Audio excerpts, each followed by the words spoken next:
This video is from February when traffic cameras went up at two busy areas in the city of North Tonawanda. They were supposed to help police gather data on stop sign violations, speeding, and where complaints were rising. But months later, we never got the data. We never got anything that we were expected from them, and they're kind of starting over from square one.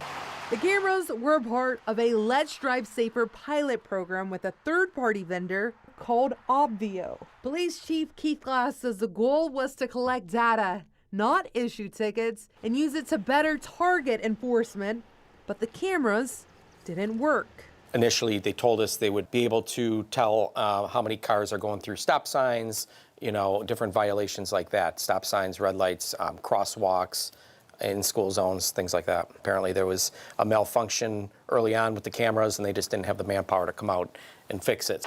The department says the vendor missed meetings, stopped communicating, and eventually said they had little usable data from the winter months and now need an equipment upgrade. Now the cameras have been removed and sit in storage, waiting to be picked up.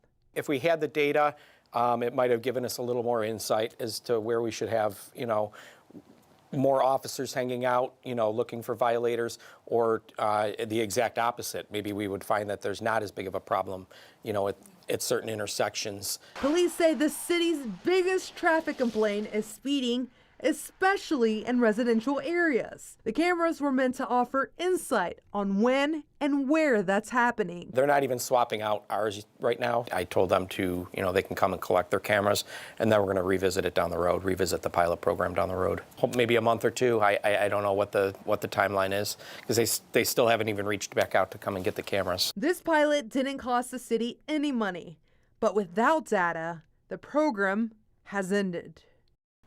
The third-party vendor, Obvio, did respond to my media request, saying in an email that they were not available for an interview today, but we will continue to reach out. On your side here in the studio, I'm Alexandra Rios-Malvia, Channel 2 News.